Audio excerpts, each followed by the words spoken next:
মাননীয় স্পিকার, আপনাকে ধন্যবাদ। আলহামদুলিল্লাহ, আসসালাতু ওয়াসসালামু আলা রাসূলিল্লাহ। আবারও আলহামদুলিল্লাহ, অন্ততপক্ষে মাননীয় বিরোধী দল জামায়াত ইসলামী ব্যাংকের মালিকানা দাবি করেন নাই।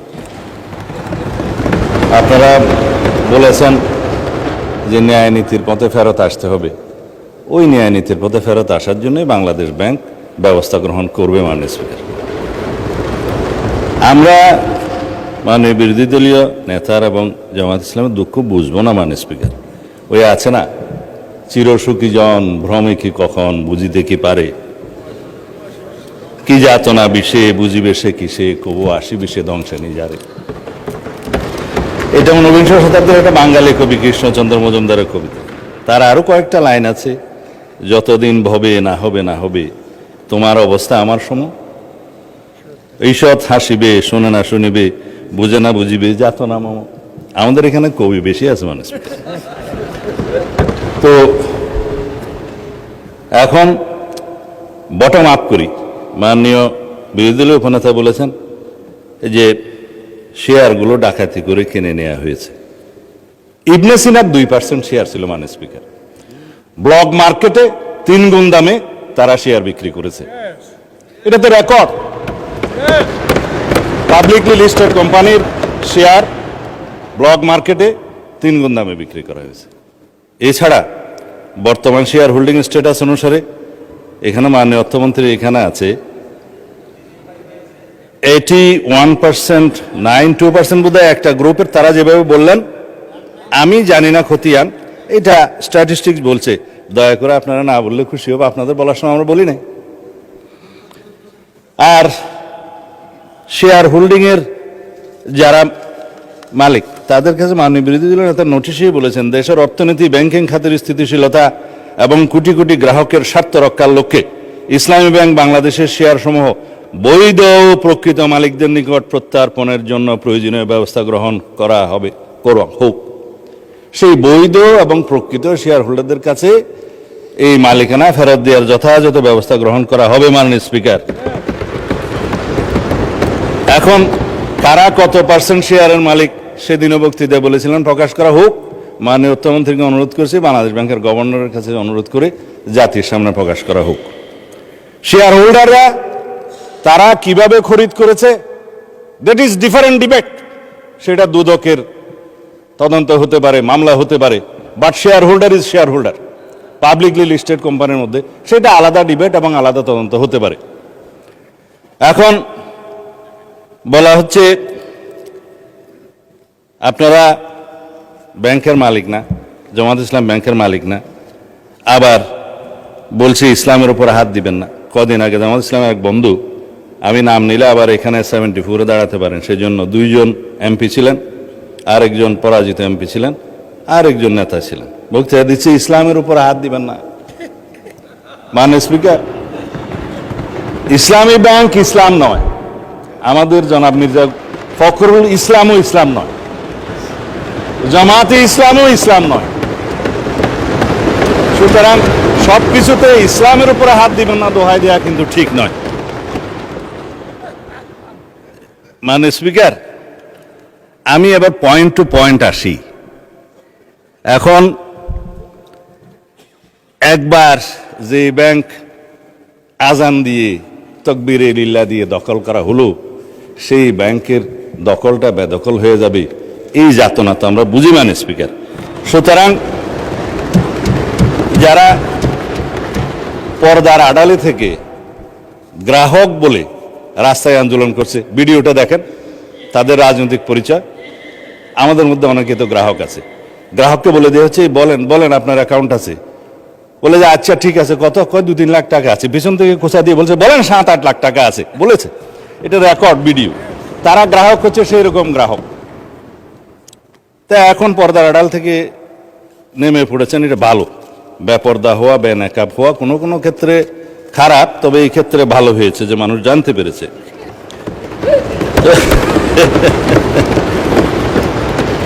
মাননীয় স্পিকার, এখানে আরডিএস নামে একটা প্রকল্প আছে। সেই প্রকল্পের এটা হচ্ছে ইসলামী ব্যাংকের একটা ফ্ল্যাগশিপ প্রকল্প। এই প্রকল্পের মূল হচ্ছে পল্লী উন্নয়ন প্রকল্প নামে, যেখানে 5,000, 10,000, 20,000 টাকা পর্যন্ত লোন দেয়া যায়। নারী গ্রাহকের সংখ্যাই বেশি। ভোটের আগে 10,000 টাকা করে অনেক নারীকে দেয়া হয়েছে। লাইনে আমার এক ভোটার জিজ্ঞেস করছে, আমার এক কর্মী, মা আপনি কোথায় দিবেন? বলছে যে বাবা, বলছে কোরআনের দল না দিলে তো জান্নাতে যাওয়া যাবে না। 10,000 টাকাও দিয়েছে, বলেছে এটা মাফ হয়ে যাবে, আরো 10,000 টাকা পাবো। এইভাবে মাননীয় স্পিকার বোনাস হিসাবে দাঁড়িপাল্লায় ভোট দিলে জান্নাত পাওয়ার নিশ্চয়তাও দিয়েছে। এই RDS প্রকল্পের মধ্যে কত হাজার কোটি টাকা ডিস্ট্রিবিউট হয়েছে জানেন? 22,000 কোটি টাকা ডিস্ট্রিবিউট হয়েছে। 11,000 কোটি টাকা আগে দেওয়া হয়েছিল। এই 5ই আগস্ট 2024-এর পরে নির্বাচনের এই বৈতরণী পার হওয়ার জন্য আরো 11,000 কোটি টাকা দেওয়া হয়েছে। এর কোনো হদিশ নাই। তবে একজন নারী ভোটারের কথা তো বললাম। ভোটের আগে আমরা প্রায় সময় দেখছি মাননীয় স্পিকার, আমরা তো লেজিটিমেট গভর্নমেন্ট, ভোট টুট পেয়ে জনগণ আমাদেরকে এখানে বসিয়েছে, কিন্তু ইলেকশনের দিন পর্যন্ত আমরা একটা ফেসবুক গভর্নমেন্ট দেখেছিলাম মাননীয় স্পিকার, প্রচারণার মাধ্যমে। তা আমরা এখনো মনে করছি বিরোধী দলের ভূমিকা পালন করুক। তারা স্ট্রাগল করবে সরকারি দলে আসার জন্য, নির্বাচিত হয়ে মেজরিটি পাওয়ার জন্য। কিন্তু বারে বারে এইভাবে প্রচারণা, পর্দার আড়ালে প্রচারণা, পর্দার ভিতরে প্রচারণা ইত্যাদি চালিয়ে মানুষকে বিভ্রান্ত করে মাননীয় স্পিকার আমরা বোধহয় খুব বেশি এগোতে পারবো না। এখন ইসলামী ব্যাংকের আমি কয়েকটা আইনের কথা পরে বলবো, এখন বলছি না। ইসলামী ব্যাংকের নবনিযুক্ত চেয়ারম্যান দায়িত্ব নিলে এবং এই চেয়ারম্যানকে দায়িত্ব পালন করতে না দিলে কি হবে সেটা আইনে বলা আছে। বাংলাদেশ ব্যাংকের ব্যাংক কোম্পানি আইন অনুসারে সেকশন 45, 46, 47 এবং লাস্টে 57-এ এই কথাগুলো বলা আছে। মাননীয় অর্থমন্ত্রী বলছে যে আইন উনি বলবেন, তা আমার একটু অভ্যাস খারাপ বলে আগে বলে দিচ্ছি। বাংলাদেশ ব্যাংকের নির্দেশ দানের ক্ষমতা, বাংলাদেশ ব্যাংক যদি এই মর্মে সন্তুষ্ট হয় জনস্বার্থে মুদ্রানীতি এবং ব্যাংক নীতির উন্নতির বিধানের জন্য কোনো ব্যাংক কোম্পানির আমানতকারীদের স্বার্থের পরিপন্থী এবং ব্যাংক কোম্পানির স্বার্থের পক্ষে ক্ষতিকর কার্যকলাপ প্রতিরোধ করার জন্য যে কোনো রকমের সিদ্ধান্ত বাংলাদেশ ব্যাংক দেওয়ার এখতিয়ার রাখে এবং ব্যাংক কোম্পানিগুলো, সংশ্লিষ্ট ব্যাংক কোম্পানিগুলো উক্ত আইন নির্দেশ পালনে বাধ্য থাকবে।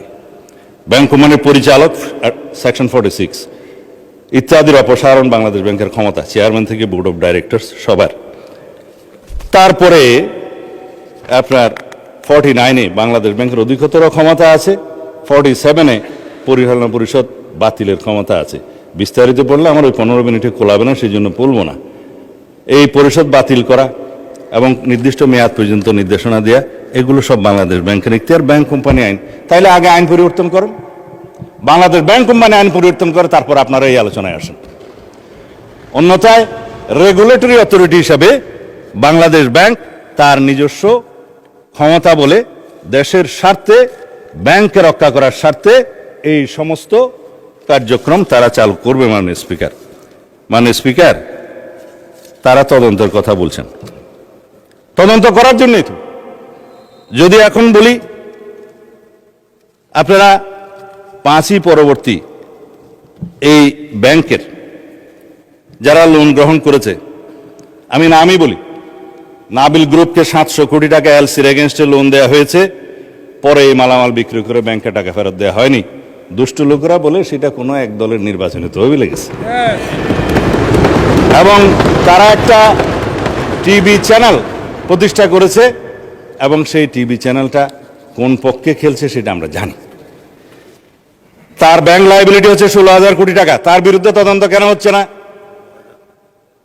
সেই জন্য তদন্ত হবে মাননীয় স্পিকার। এখন লান্তাবুর গ্রুপকে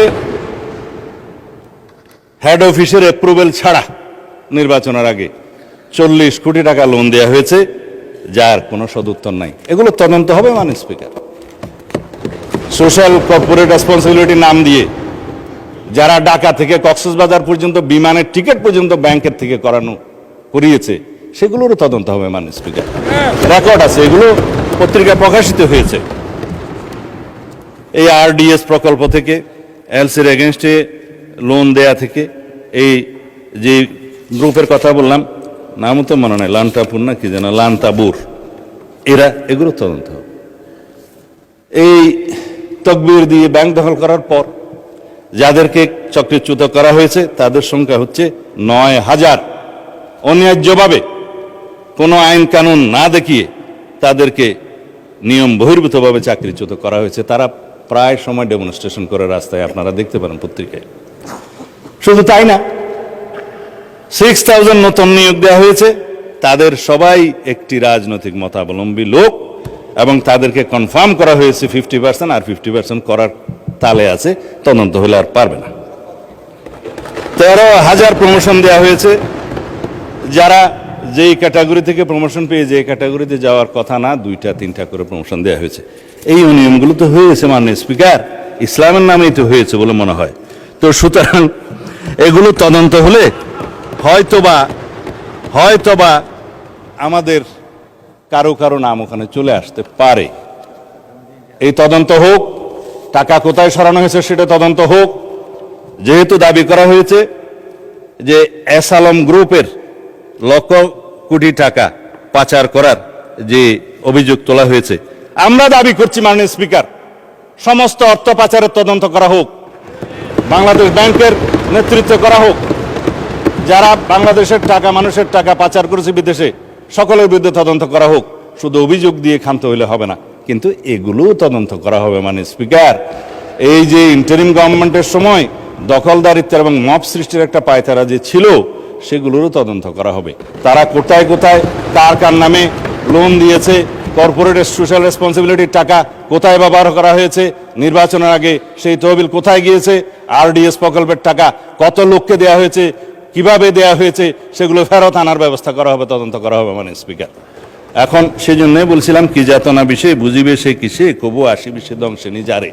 আমরা ন্যায় নীতি প্রতিষ্ঠা করতে যাচ্ছি, আপনাদের আহ্বান মতো যে এখানে দুনিয়াতে ন্যায়ের নীতি প্রতিষ্ঠা করা হবে, সৎ পথে ন্যায় আশা করা হবে। তো ন্যায় একজনের জন্য চাইবেন, আপনাদের জন্য চাইবেন না, তা তো হতে পারে না। আমরা সকল গ্রাহকের এবং শেয়ার হোল্ডারদের স্বার্থ রক্ষা করব, ন্যায় নীতি প্রতিষ্ঠা করব, সুষ্ঠুভাবে তদন্ত করব।